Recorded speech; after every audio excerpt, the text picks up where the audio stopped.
How we doing today? Let's try that one more time. I said, how are we doing today? Now, let me tell you, the first thing that you have to know about me is that I like to move. And so I'm almost feeling a little confined here. So as I told some of you, my friend there in the yellow tie, that if I catch you with your eyes closed, I'm going to come over and stand on top of the table and start dancing. All right? All right. You got that red sweater on. I can't miss you. Look, guys, we are going to have a great time. I hear you had a wonderful day this morning. It's been quite a morning for me as well. I almost wrote a check that my butt couldn't cash. I told the leadership team yesterday that I would give them a 5-day boot camp on finding their why. Thank you. So 4 o'clock this morning, while most of you were asleep in your slumber, I was up coding this 5-day boot camp. And so what you need to know is that before you leave here today, I want you to write down www.kevindwright.com/EOF. Because what I want to do is I want to help everyone in this room find their why. Now, why am I asking you about a why? The first thing I need for you to do before we talk about whys, I need you to stand up for me. Oh yeah, we're going to wake you up this morning. I need you to stand up. Now, I know some of you will want to stay seated. Please don't make me come down and pick you up. I need you to back away from the tables just a little bit. Now, my leadership team got to see a little bit of this yesterday, and I start this way for a reason. I want you to give everything that you got to this experience while you're here for these few days. So, when I say go, on the count of 3, when I say go, on the count of 3, I want everyone, and I mean everyone, to reach down and touch their toes. Now wait a minute. I need you to reach down as far as you can possibly reach on the count of 3, but don't come up, all right? Don't come up. Don't come up. It's gonna be quick. Are we ready? Are we ready? Give me a round if we're ready. 1, don't come up. 2, don't come up. 3, reach down. Now reach further. Now reach further. Now come on up and give yourselves a round of applause. Now I need you to high five the person to the right of you and say, I'm going to stretch today. Now I need you to high five the person on the left of you and tell them that the person on the right plays too rough. Give yourselves a round of applause. You can go ahead and sit back down. You'll see up here on the screen, if you can read that, I was walking, as I like to call, working the room. I was walking around meeting some people, and there were some lovely young ladies in the back working on social media. And I let them know, you don't have to put your phones away. We're going to work on social media while I'm up here. Is that okay? Now, I noticed only about half of the room said that was okay. Was that my millennials in the room? Yeah. Right, because some other folk might tell you that, that's rude. But my millennial folks in the room, let me ask you, have you ever taken notes with one of these? Yes. Oh. My boomer folks, have you ever taken notes with one of these? Yes. I love my boomer folks. I want you to know that is a little bit of a digital divide, right? And sometimes there are people that use these to take notes. I personally take notes via Twitter. I send the ideas that I want to remember via Twitter. We're going to have some fun today. You may pick up a few tidbits to take back with you. Certainly, I've offered up the 5-day boot camp. We will have a book signing in the back. There will be all sorts of stuff being offered. But the first thing I need you to do is I need you to stretch. Now, why did I ask you to reach down and touch your toes? Not the first time, not the second time, but the third time. Why did I ask you to do that? Because I wanted you to understand what stretching means. Our friends at Harvard Business Review have done studies, and they've shown that we live about half of our days on autopilot. on autopilot, meaning that we go through days making 25 to 60,000 decisions without actually thinking about them. We just do them. If you got up right now, you went through that door and headed up to your room, you do it without thinking. 50% of our decisions are done on autopilot. When I asked you to reach down the first time, how many people reached down as far as they could possibly reach by show of hands? As far as you can possibly reach. Okay, how many the second time reached down a little further? And then how many the third time reached down as far as they could possibly reach? My man here said, amen. Now that's interesting because if you remember my instructions, they were to reach down as far as you could possibly reach the first time. But many of us did that on autopilot and we reached down, not necessarily as far as we could possibly reach, but enough to say that we reached. Am I right? So I have a very, very simple question I asked the leadership team yesterday and I'll ask you today. How many of you show up to work like that? I'm going to get an amen before this meeting is over. I just want you to know that. How many of you show up to your relationships like that? Man, I get deeper and deeper each time. How many of you show up to life like that? How many of you are living on autopilot? How many of you are not digging in? How many of you are not going down like the third time? Here's what I want you to do before we jump off and get going. As you get up in the morning, I want you to first begin your day in gratitude. Begin your day in gratitude. Studies have shown that the consequence of beginning your day in gratitude gives you the feeling of euphoria like you make twice your salary. We all want twice our salary, right? And all it means is that when you wake up in the morning, you don't reach over to the nightstand and grab this little thing before you get up out of bed. All it means is that when you wake up in the morning, you stop for a second and think about what it is that you're grateful for. That's it. It's just that simple. Let's get going. You can't be who you were and who you're becoming at the same time. You should be a different person right now than when you arrived. You've listened to some phenomenal speakers. You've listened to some wonderful speakers. I've met a few of them. They've given you insight and information that's valuable for how to expand and how to stretch and how to grow. And so you can't be who you were and who you're becoming at the same time. How do I know this? Did I make this up? I'd like to tell you a little bit about my story. You know, Edie talked about my leading a $250 million organization. She talked about my growing my organization, my portfolio of organizations, 170% through the economic downturn. You can't be who you were and who you're becoming at the same time. Now, I think about that in juxtaposition to this. A puddle. Rain. Why rain? Why a puddle? You see, I grew up in inner city Philadelphia. There's a lot of Philadelphia people in this room. Yeah. I grew up in inner city Philadelphia. And every time it rains now, I go back to Philadelphia. I go back to the days of running home because I knew I had one job. It was raining and I had one job. My one job was to run home. Hit those 5 steps, hit 2 more steps, go through the door, up 13 steps, and into the hallway. My job in the hallway was to pick up the bucket, go into the bathroom, empty the bucket, bring it back, put it back in the hallway so it could catch the water. You see, it was raining outside, and it was raining inside. The interesting thing is, even though we didn't have a lot, my mother always said, "You are enough." That's the message that I got. You are enough. The house was so small. Living room, dining room, kitchen. A lot of people call them shotgun houses. The house was so small, my friends would come over and we'd pick up the coffee table and we'd move it over to under the window so that we could lay in the floor and trade football cards. The interesting thing about football cards that I loved was they were dual purpose. You could read the front, or you could read the back.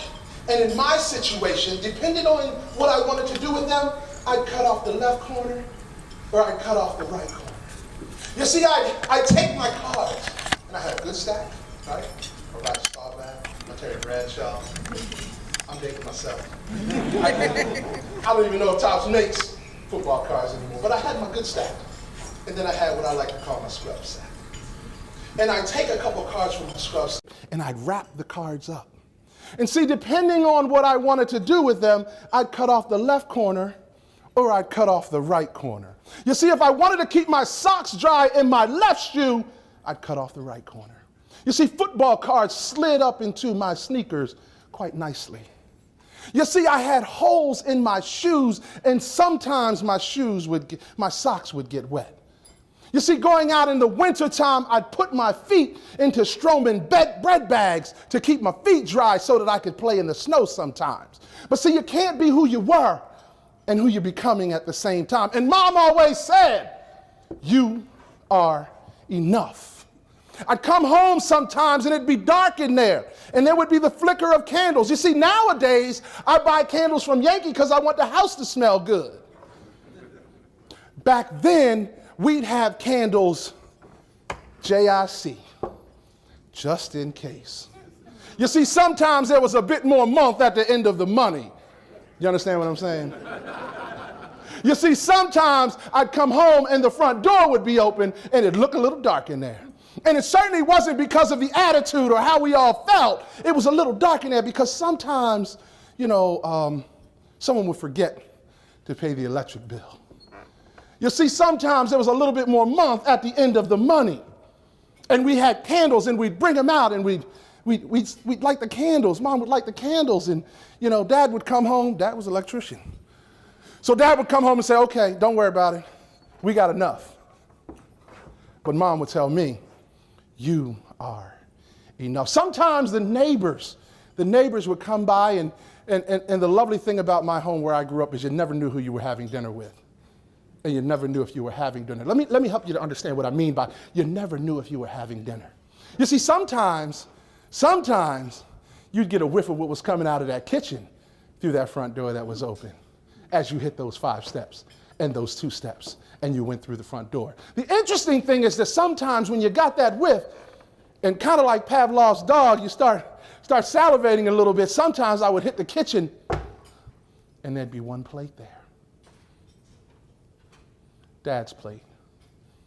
And of course I would scream, Mom, what's going on? Mom, where's dinner? And Mom would say, Jane didn't have food tonight. You can have peanut butter and jelly. You see, even though we didn't have much, we had enough. And so I ask you to ask yourself as you engage with the students that you work with, when's the last time you told them, you are enough? I work with students, I work with high school young men mentoring in Minneapolis where I live. And 10% of the population that I work with is homeless.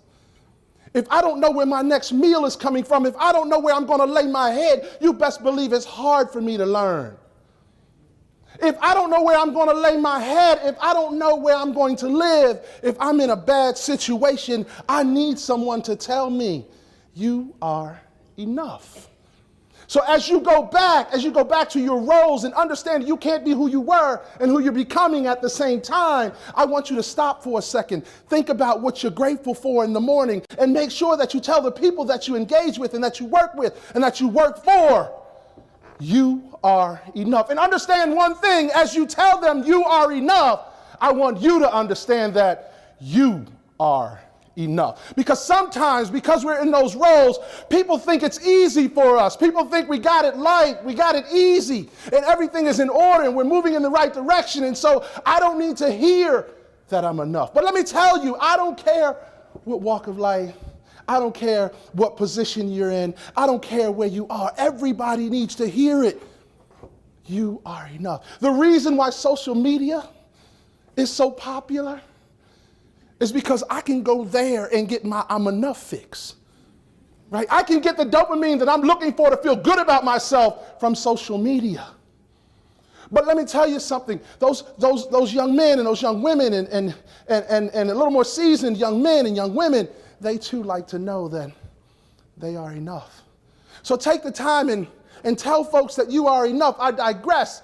I want you to understand that my mom and my dad letting me know that I'm enough led to my credo, my why. My credo. It's very simple. Do as much as you can for as many as you can, and let God and the universe conspire on your behalf. That's how I live my life. That's how I live. What's your why? Why are you here? Why did you come to the conference? Why did you get up this morning? Why did you go to the sessions this morning? Why do you do the work that you do? I talk to many of you, extremely talented. This is a labor of love. Now, I know Edie read the bio and you heard all of the business experience, but I spent a number of years counseling court-adjudicated adolescent young men. And it was one of the best jobs I'd ever had in my life. I cried like a baby when I left that role, like a baby. But we'll talk about my model later, and unfortunately, it couldn't supply some of the things that I wanted. I asked you the question, what do you stand for? Why are you here? Why do you care? What's your story? What's your why? Now, as I mentioned at the beginning of this, thank God for coffee, because I was up at 4 o'clock this morning coding so that people could have this 5-day boot camp that I talked about. I promised it in the meeting yesterday, and I didn't want to disappoint.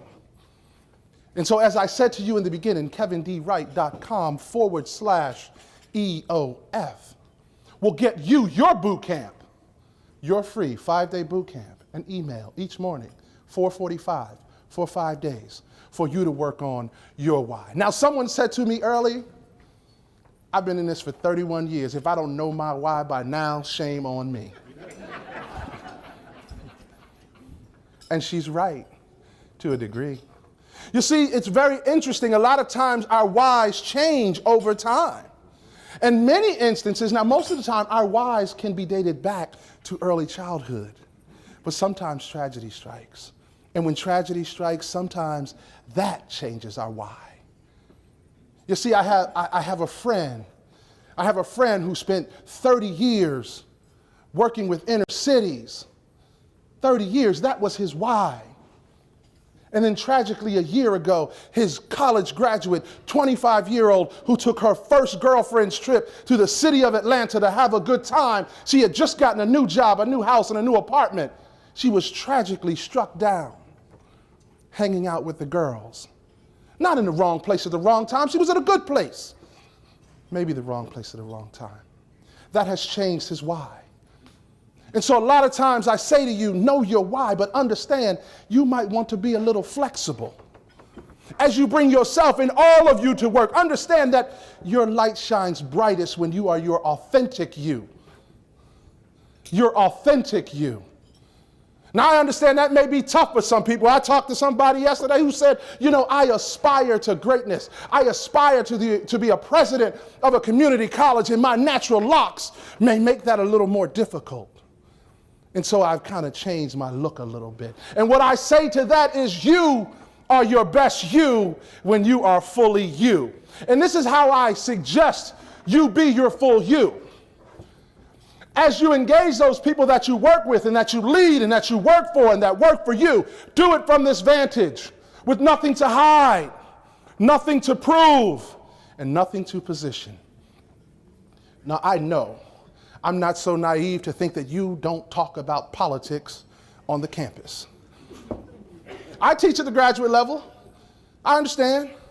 I've taught the graduate level as an adjunct. I understand the politics. But see, you know, as I like to say, when people know you're here, sometimes the stuff that comes out of here, they can charge it to here. So, again, nothing to hide, nothing to prove, and nothing to position, and allow people to know your heart before they know your head. You know, I don't know who said it, but someone says no one cares how much you know until they know how much you care. I say you can't teach anyone until you touch everyone. If I know you here, then some of the things that come out of here, I can forgive if I don't align with them, right? So take the time to allow people to know you here as opposed to here. Now, the interesting thing about knowing someone here, that takes a level of vulnerability. And that's something that oftentimes we don't want to give up. In fact, that's sometimes how we're acculturated, to not give it up. How many people here are familiar with the Harvard business case, Heidi Howard?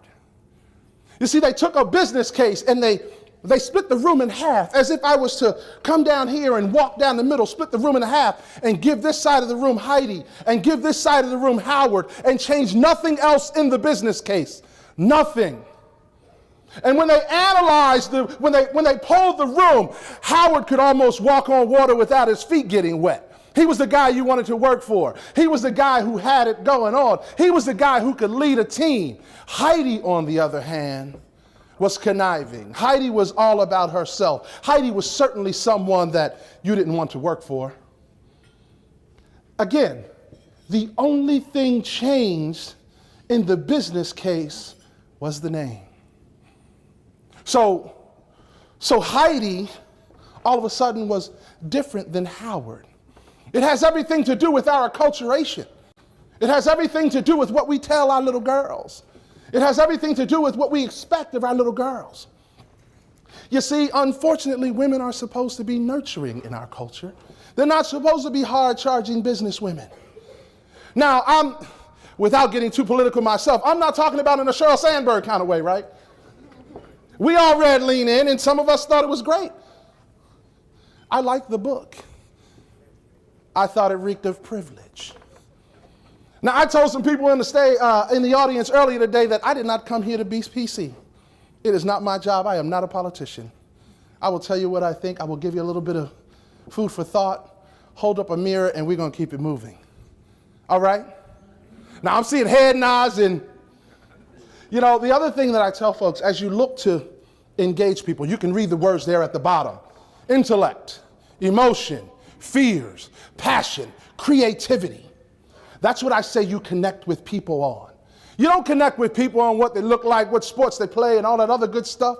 You connect with people at their intellect, at their passion, at their fears, at their creativity. Does anyone know what that is? That, my friend, is the human spirit. You see, if I connect with you at the human spirit, I could care less what you look like. I could care less where you go to church, because you know Sunday morning is the most segregated time in our country, right? So connect at the intellect, connect at the creativity, at the passions with those people, especially the people that look and approach the world a little differently than you. And I mention that on purpose because it's a tough time in our country right now. It's a tough time.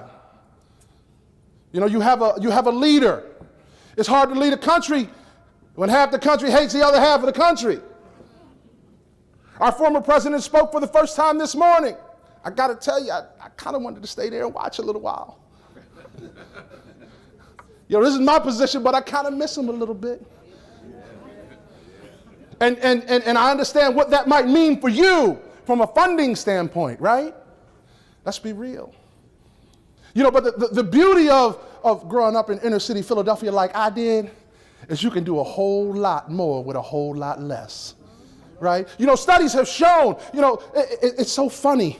It's so funny. I was reading a newspaper back home, and a reporter talked about the side hustle. He had found something. He had come up on this new concept. It was the side hustle. And I thought, wow, this brother is on point. He had come up with a new thing, this side hustle. Literally called it the side hustle. People like FICO, they have this understanding. The thing about folks that don't have a lot is they do this relative to banking, right? They ride the wave. Yeah, they're gonna hit some low points. They're gonna have a hiccup, but then they rise again. Like the phoenix, they rise again. And then they have another low point, and then they rise again. The interesting thing, spending 20 years in banking, I got to see a lot of data. When we hit the economic downturn, those people that had never, ever, ever had a blemish on their credit report crashed and burned. Those people who had blemishes in the past, ride the wave, right? Ride the wave. See, that's the thing. You know, I mentioned it yesterday that we fight so long and we fight so hard to get our kids out of certain situations. I wanted desperately not to have to grow up in a single family row home, a shotgun home. I wanted everyone to have their own bathroom. I wanted everyone to be able to kind of come in and kick their shoes. I wanted a house where you couldn't wear shoes in the house. My daddy would come over to my house and he'd say, boy, I don't walk around no house without shoes on. So if there's footprints in my house, you can blame it on my dad. You know, but the interesting thing is, as I matriculate through life and have advances and successes and setbacks and failures, the one thing that I realized is that my children needed more than anything else to have some of that experience that I had. And I couldn't give it to them in Minneapolis, so I'd send them to Anacostia, D.C. every summer. And my friends back in Minneapolis said, are you crazy? You see, there are some lessons that you learn from riding a bus in D.C. There are some lessons that you learn when you got to figure out how to make some more money for the rest of the month. There are some very, very salient and powerful and beneficial lessons that you learn. You know, people write books nowadays like Grit. I can think of two grits. But anyway, people write books about who has grit. You know, one of the populations that I owned and I managed relative to products in the banking sector was around diverse products and underbanked products. If you want to understand banking, talk to somebody who doesn't have a whole lot of money. They can tell you how the system works. They can tell you when stuff happens. There's a lot of lesson to be learned, but you can't tell a banker that. Because for some odd reason, they seem to think that, well, they don't know, right? I mean, there's some things that we may not know because we've not had the exposure. We've not had the experience. But there's a lot of lesson to be learned. Let me tell you, when we want to talk about innovative banking product, from this country, we go to Africa. Is that not funny that we go to the third world part of Africa to find innovation in banking? One of the greatest nations in the world. We go to a part of Africa that doesn't have the robust systems that we have in order to learn innovation. We talked yesterday about innovation and that, you know, frankly, if I fast forward 10 to 20 years, we'll be in this room, but we won't be sitting in this room. What does that mean? We'll be in this room, but we won't be sitting in this room. You can't be who you were and who you're becoming at the same time. You see, Facebook is doubling down on virtual reality. So we'll be in this room, but the way that we'll be in this room is via a pair of these, and we'll put them on, and all of a sudden we'll find ourselves in this room without ever leaving our homes. So what does that mean for you, educators? What does that mean for you? What does it mean for you when you'll be able to provide education for your students without them leaving the room? When they'll be able to go like this and begin typing, but there is no typewriter. And there is no this when they go like this. That is our future. So as you talk to your students and you engage your students, help them to figure that part out, right? Help them to understand. You know, clearly some of our students, the ones that come from a little less, they are our future. You know, I grew up in inner city Philadelphia where I didn't think I would live past the age of 18. And then I got to lead $250 million organization. Now the interesting thing is when I inherited that organization, it was only 89 million. And we were about to go through an economic downturn. And people thought that I just needed to maintain the status quo. We ride it up. So I want you to take your phones out right now. I want you to pull your phones out right now because you can't be who you were and who you're becoming at the same time. And here's what I want you to do. I want you to send yourself a text. What's your big dream? What's your big dream? You see, I wanted to make it past 18. And then when I made it past 18, I said, well, I better come up with a new big dream. And so then it became, I wanted to graduate from college. And then I got into college and, you know, I was good enough to play badminton, and y'all don't believe that, right? I played a little football. My fellow MEAC friend here is probably wearing his ring. Now, when I went to Delaware State, we were top 10 in the nation all 4 years. Won the MEAC 3 of the 4. But that was my big dream. I want to know what your big dream is. I want you to text yourself your big dream. And that could be relative to your program. That could be relative to the people that you engage. That could be you, just you. And then we'll run through a model very quickly of how to attain it. But first, I need you to identify what that goal is. Text yourself. And I see some of you are still texting, but if you were my 17-year-old daughter, you'd be done by now. I want you to remember that you can't be who you were and who you're becoming at the same time. We'll talk about first, the first part of the model, dimensions. Dimensions. There are 5 dimensions. Now, as we start digging in here and start talking about our big dreams and start talking about what it is that we want to attain and where it is we want to get to, I want you to understand the other thing. It's not who we think that we are that holds us back. It's who we think we're not. Whately says it's not who we think we are that holds us back. It's who we think we're not. Nelson Mandela said there's no joy to be had in living a life that's small and settling for one that's less than the one we're capable of. And so as you think about that text that you sent yourself, ask yourself, did you reach down? Not like the first time, not like the second time, but like the third time. Did you reach all the way down? You see, I also say that if you got a dream and you got a vision and you can do it all by yourself, then dang it, it ain't big enough. Because no man is an island, no woman is an island, no one does anything by themselves. So if you can attain your dream by yourself, your dream is not big enough. First part of the model is professional. That's quite simple. We're all professionals here. We know where we want to be. We know what field we want to be in, but there are some of you who are not in the role that you want to be in. You feel like you're not being maximized, like there's some more oomph in the tank. It's up to you whether you settle for where you are or whether you keep pushing. Where do you want to be professionally? I met with someone yesterday, Jasmine, who's a fashion merchandising major undergrad. Another HU grad. Fashion merchandising, and now she sits among you, working with the students that you work with. That's a labor of love. And why? Because of her why.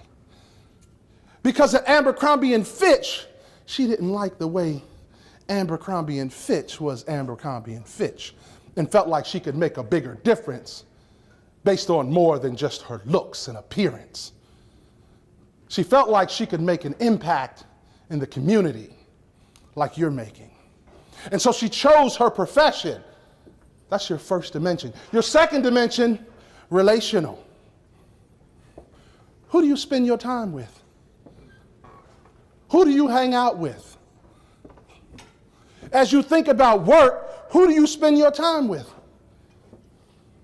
You know, the interesting thing, y'all gonna have to work with me because, again, I'm not interested in being PC, but we all know that universities and government are 2 places that weak folk can hide. There are places, there are corners, and there are crevices where weak folk can hide. And if I subscribe to the Pareto efficiency model, I might think that 20% of this room, I ain't gonna go there. But you know what I'm talking about. You know what I'm talking about. There are places in a university, there are places in government where you can hide. Sometimes in plain sight. Hell, some would say that's the best place to hide. Right, so I ask you the question, who you're surrounding yourself with. Jim Rohn says you are the average of the 5 people you spend the greatest amount of time with. I say you are the average of your 5 closest friends. In my case, I tell my friends I'm bringing down the average. You see, what I do is I surround myself with people that are here because that's where I want to get to. So think about the 5 people that you spend your time with, the 5 people that you surround yourself. Do they drive you? My mom used to tell me, boy, you are judged by the company you keep. I changed that a little bit. I twisted that a little bit. I don't say you are judged by the company that you keep. I tell my daughters, you are driven by the company you keep. Who are you spending your time with? That dictates where you're going to be. Someone said, and I don't know who she was, but she said, show me your friends and I'll show you your future. It's never going to work out perfect. It's never going to work out perfectly. There are going to be these, right? But who are you spending your time with? And understand the people that you spend your time with today may be different than the people you need to spend your time with tomorrow. You see, there were people that I hung out with in Philadelphia. And then I went off to college and I found myself with different people. And then I graduated college and I went into industry and then I found myself with different people. And then I grew my organization and started to do some different things and I found myself with different people. Now, I'm not saying you leave the other people by the sidelines and you leave them hanging, but sometimes if you're driven by the company you keep, if you're the average of the 5 people that you spend your greatest amount of time with, you need to take a look at the people that are in your circle. You know, and I said it yesterday and I'll say it again here. Everybody wearing your jersey ain't on your team.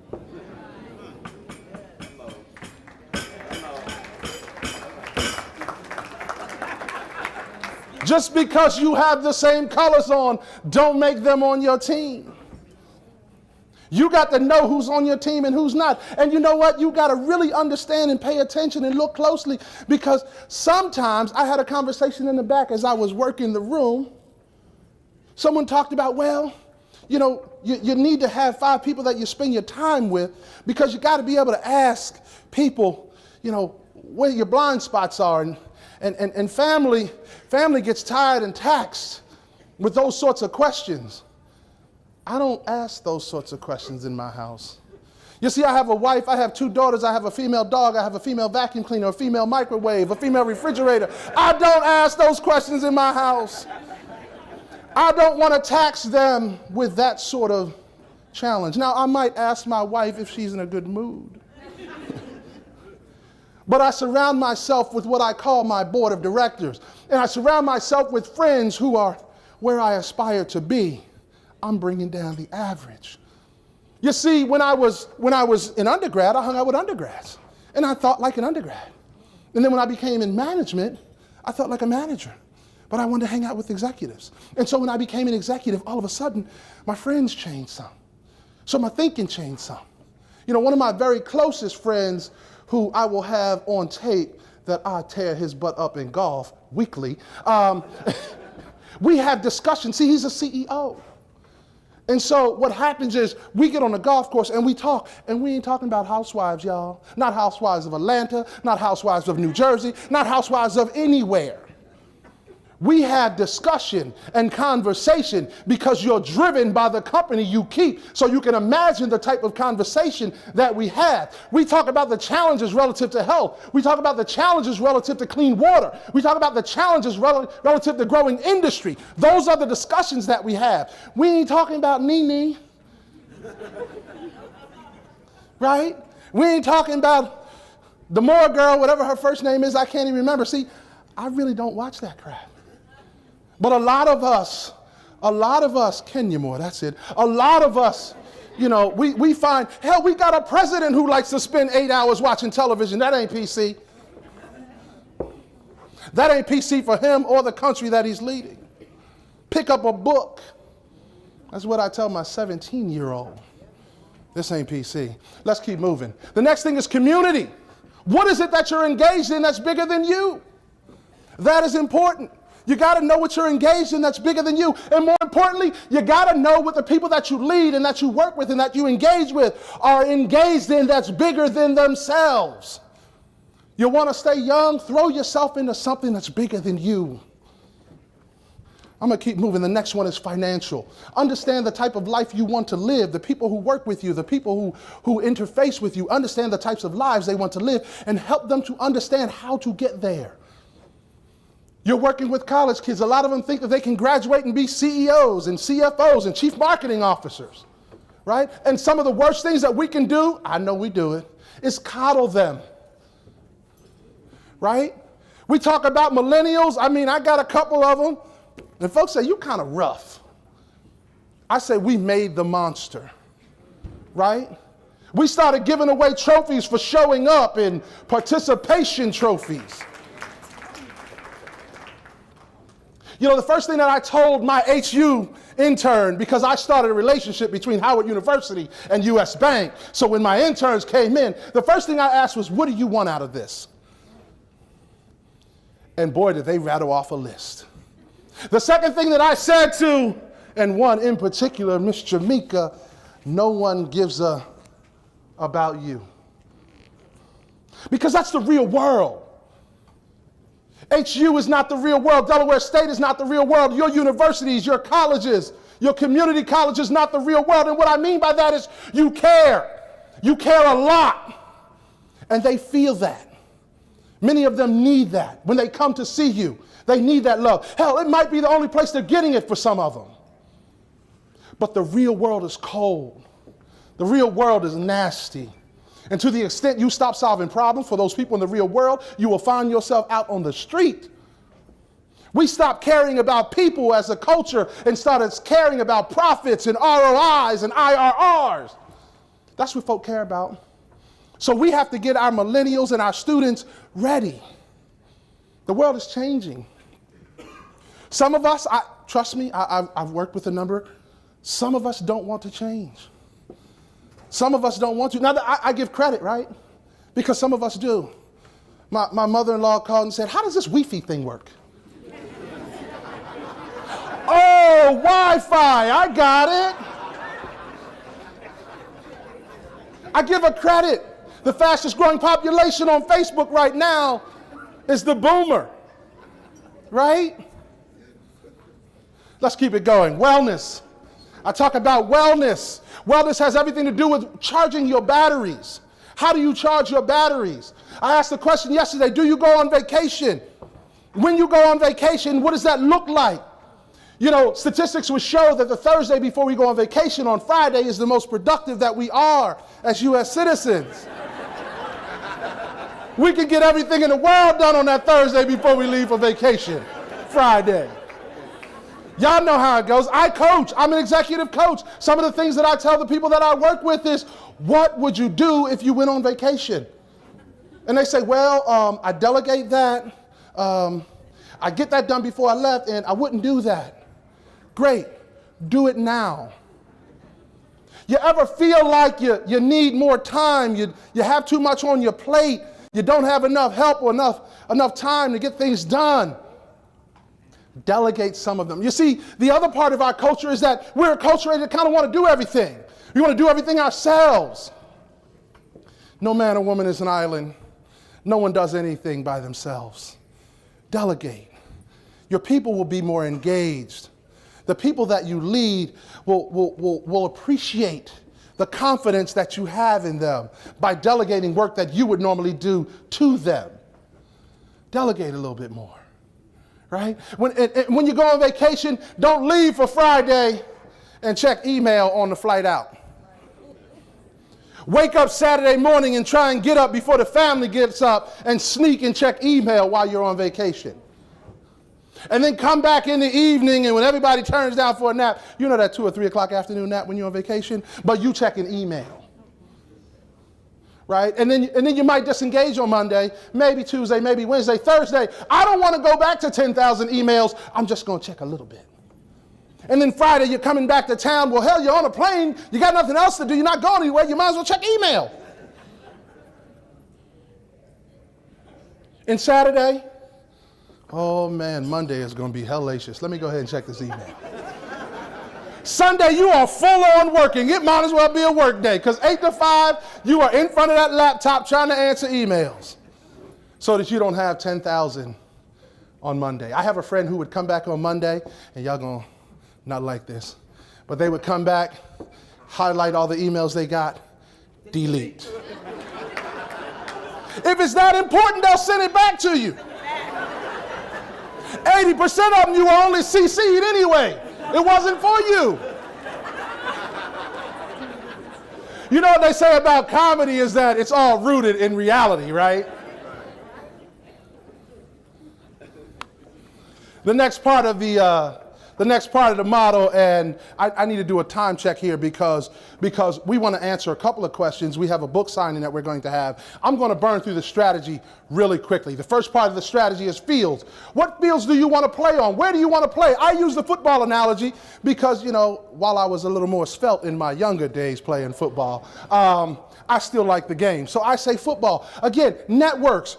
Who are those individuals that you need to help you to move from where you are today to where it is you're trying to get to? I talked about a personal board of directors. If your schools can have one, if Apple can have one, if Nike can have one, if Medtronic can have one, if US Bank can have one, well, dang it, you can have one. You want to know what your blind spots are?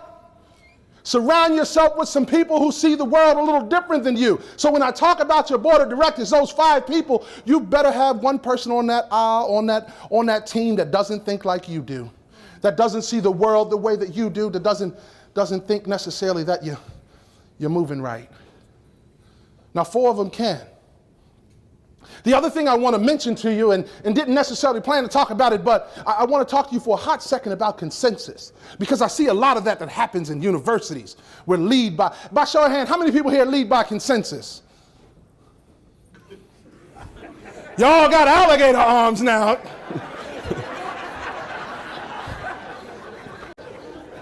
You know, I understand that a lot of us lead, a lot of corporations lead by consensus. I have 2 words around consensus. Consensus kills. Nowhere else in life, certainly if you're not a husband, do you get your way every time. Nowhere else in life. All of a sudden you join your teams and everybody's got to win. There's that damn trophy again for everybody for showing up, right? No, consensus kills. See, what happens with consensus is you wind up with a solution that's the lowest common denominator so everybody can shake their head and feel good about it. The reality is if somebody doesn't tell you, man, you are out of your mind, boy, that solution ain't big enough. Consensus kills. Is it hard? Yes. It is not easy. But what we have to do in those environments where people want consensus is come up with the best solution, make sure we vet it as much as we possibly can, disagree if you must, but then commit. Disagree and then commit. Disagree? I don't think we would go that way. But if the solution is to go this way, I'm on board. It gives you the license to check back in and say, you know, I don't know that I would go this way. But disagree and commit. Let me run through. I'm going to take 2 minutes and we'll wrap up. Next one. Here's what I want you to do. You got that message that you text yourself. I want to see how serious you are about your big dream, your big goal. I want you to take that message back out. Take your phone back out. I want you to copy that message. And I want you to put it in a new text. I'm getting all sorts of stares. And I want you to send it to 1, 2, or 3 of your closest friends or allies or who it is in your circle that you spend your time with. And tell them, this is my big dream. I need you to hold me accountable. How serious are you about your dreams? I heard that. Oh, God. You know, some people are going to say, girl, you crazy. You can't do that. I say growing up, we get the dream beaten out of us. And it's not because people don't love us. All of us had that auntie or that uncle or that mama who said, oh, baby, you don't need to do that. You see, Nin says we see the world not as it is, but as we are.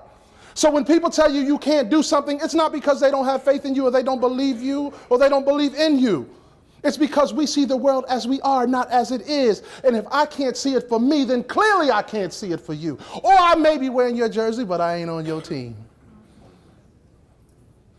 Send that text. Have folks hold you accountable. Hell, send me an email and say, I did not want to send this to people, but I want somebody to hold me accountable. Send that to journey@kevindwright.com. What's your journey? I will gladly hold you accountable.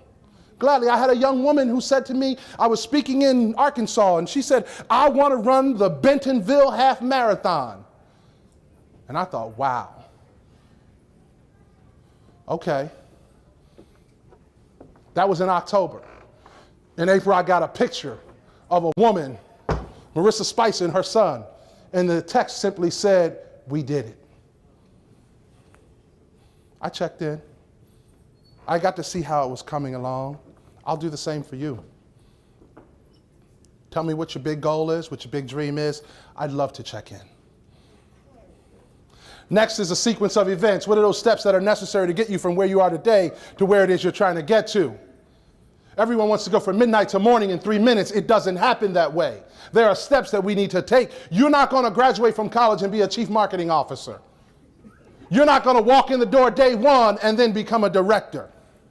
There's some steps that we need to go through in order to get to where it is that we're trying to get to. And then ultimately, what is the impact that we want to have? What is the difference that we're trying to make? What is the impact that we want to have? Follow the plan and you'll get there. I'm going to burn through here. What are the challenges to your success? What are the challenges to your success? Think about them. Write them down. Think about them from the vantage of who are the networks that you need to engage to help you to get through those challenges. The last thing that I will ask you before we go to the back. Last two things I'll ask. The first thing that I want to ask you is, what resume are you building? I've already gotten LinkedIn requests from a number of you in the room. We're uber sensitive about our experiences, about what we've done, about posting them on LinkedIn, about sharing our story, about posting articles, about telling people what we've done academically, especially in the academic setting, right? I don't have a PhD from education, but I got a PhD on life, let me tell you. And there is some value to be had in that. For those of you who have PhDs, I applaud you. It is a dream of mine. I will get one day. Some of you don't have them. I applaud you. I applaud you. Life's experiences are very valuable. The interesting thing is, when you close your eyes for the last time on this earth, folk won't say, oh, she was one wonderful PhD. Folk won't talk about how great you were as an administrator. Folk won't talk about how wonderful you were, how great you dressed. Folk gonna talk about how you made them feel. Folk gonna talk about how good of a person you were. Folk are gonna talk about how you connected with them at the human spirit, in their intellect, in their passion, in their creativity, in their fears. How you made them feel. As you head back to your universities and your colleges, think about the human spirit. Yeah, I know a number of you are in class right now. A number of you are trying to finish. But again, what resume are you building? Are you building the resume that makes your eulogy this long? Or are you building the resume that makes your resume this long? Those are two very distinctly different things. I often say it, and I haven't said it all day, but I will say it right here and right now. Leadership is personal. You can't teach people until you touch people. No one cares how much you know until they know how much you care. And my last statement to you, you are driven by the company you keep. Leadership is personal. Thank you.